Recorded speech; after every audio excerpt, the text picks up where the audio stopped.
En sus diatribas más violentas contra Irán, Donald Trump no ha escatimado palabras. En el espacio de apenas una semana los llamó animales, les amenazó con hacerlos vivir en el infierno y con devolverles a la edad de piedra, todo si no abrían el estrecho de Hormuz, un paso estratégico que ya estaba abierto antes de la guerra. Como si no hubiera sido suficientemente grave esto, no se detuvo ahí, nadie lo detuvo ahí. Y para que no quedara ninguna duda, se fue a ser un poco más explícito. Toda una civilización morirá esta noche para no volver jamás, dijo el presidente estadounidense. Sabemos que Donald Trump no es ajeno al lenguaje provocador y que durante años se ha inventado todo tipo de argumentos para explicar, justificar o incluso normalizar estas declaraciones criminales. Pero la formulación literal de una amenaza de aniquilación total ya no puede leerse como una exageración, una metáfora o una simple bravuconada política. Frente a esta declaración abierta de genocidio, sectores cada vez más amplios del establishment político estadounidense, incluyendo a legisladores, analistas e incluso antiguos aliados, aún no se atreven a plantear en voz alta y con todas sus letras que el presidente es un criminal. Porque no se les puede pedir tanto, vaya. Pero al menos ya nombran algo que es obvio, que Trump no está en condiciones ni físicas ni morales de ejercer el cargo del que depende la vida de millones de personas en Estados Unidos y en el mundo. ¿Qué mecanismos existen entonces para destituir a Trump? En el sistema estadounidense existen dos, el juicio político y la enmienda 25 de la Constitución, y es precisamente esta última la que ha comenzado a ganar fuerza en el debate público como un recurso excepcional que permitiría declarar al presidente incapacitado y apartarlo así del poder. Desde la bancada demócrata las voces son amplias. La representante de Arizona, Yasmín Ansari, quien también además anunció sus planes de presentar artículos de juicio político contra el secretario de Guerra, Pete Hegseth, por su papel en la guerra, describió al presidente como un lunático desquiciado y una amenaza para la seguridad global. Con declaraciones similares también se suman las voces de otros legisladores y legisladoras como Ilhan Omar, Ro Khanna, también Alexandria Ocasio-Cortez y Bernie Sanders, ampliando así un frente político que ya no solamente se limita a criticar las decisiones del Ejecutivo, sino que cuestiona directamente la legitimidad y la capacidad del presidente para ejercer el cargo. Este impulso no se ha detenido ni siquiera con el anuncio de un alto al fuego. Hasta la noche del martes, más de 85 demócratas de la Cámara de Representantes habían solicitado formalmente que Donald Trump fuera sometido a un juicio político o destituido mediante la enmienda 25, dejando claro que el acuerdo no cambia el asunto de fondo, haber amenazado con un genocidio al pueblo iraní y continuar aprovechándose de esta amenaza. Pero ¿qué implica realmente hablar de la enmienda 25 y en qué se diferencia, por ejemplo, de un impeachment? En términos simples, es el plan B del poder presidencial en este país. Fue aprobada en 1967, 4 años después del asesinato de John F. Kennedy, cuando quedó en evidencia que el sistema no tenía un mecanismo claro para actuar si su presidente quedaba incapacitado. La enmienda se divide en 4 secciones, cada una está diseñada para un escenario político distinto.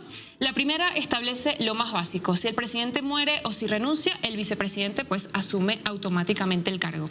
La segunda regula cómo se nombra a un nuevo vicepresidente en caso de vacante, algo que fue clave durante la crisis política de los años 70, cuando Gerald Ford fue designado tras la dimisión de Spiro Agnew y luego asumió la presidencia tras la renuncia de Richard Nixon. La tercera sección contempla los casos en el que el propio presidente reconoce una incapacidad temporal, por ejemplo, al momento de una cirugía, y ahí entonces decide transferir voluntariamente el poder al vicepresidente. Esto ha ocurrido ya varias veces: Ronald Reagan en 1985, George W. Bush en 2002 y en 2007 y Joe Biden en 2021. Pero la sección que hoy está en el centro del debate es la cuarta, la única que permite remover a un presidente en contra de su voluntad y la única que nunca ha sido utilizada por una simple y sencilla razón, y es que el mecanismo depende de que el vicepresidente y el gabinete, es decir, el círculo más cercano nombrado por el Ejecutivo, decidan actuar en su contra, firmando una declaración formal en la que se afirme que el presidente es incapaz de ejercer sus funciones. Esto implicaría entonces una transferencia inmediata del poder. Así, el vicepresidente asumiría inmediatamente como el presidente en funciones. O sea que sí, todavía puede ser peor. Si se invoca efectivamente la enmienda 25, Trump podría dejar el poder solo para que J.D. Vance lo ocupe. La misma miasma, o sea, lo mismo pero más barato. El hombre que ayer, mientras hacía campaña por su amigo Víctor Orbán en Hungría, recordó que Estados Unidos tiene juguetitos de guerra que aún no ha decidido usar. We feel confident that we can get a response, whether it's positive or negative. We're going to get a response from the Iranians by 8 o'clock tonight. I hope they make the right response, because what we really want is we want a world where oil and gas is flowing freely, where people can afford to heat their homes and cool their homes, where people can afford to transport themselves to work. That's not going to happen if the Iranians are engaged in acts of economic terrorism. So they've got to know we've got tools in our toolkit that we so far haven't decided to use. The President of the United States can decide to use them, and he will decide to use them if the Iranians don't change their course of conduct.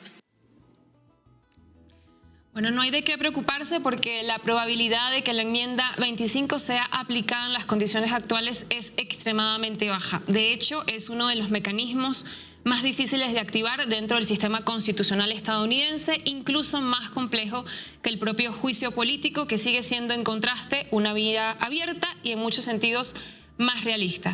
Porque mientras Trump, la enmienda 25 plantea la posibilidad de destituir a un presidente por incapacidad, por locura, por pérdida de control, el juicio político aborda algo distinto, la responsabilidad. Es decir, no solo si puede gobernar, sino si debe moralmente hacerlo.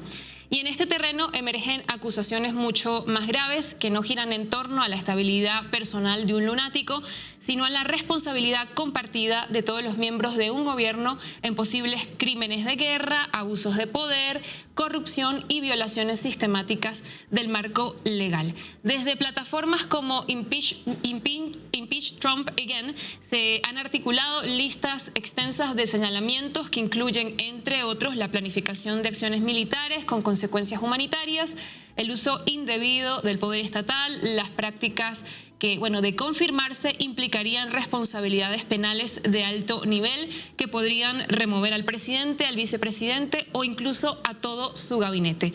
Lo que sería una buena noticia porque nadie necesita tanto un cambio de régimen como el régimen estadounidense. ¿O qué diferencia habría entre cambiar a un presidente que amenaza con aniquilar a toda una civilización por un vicepresidente que lo secunda en estas intenciones?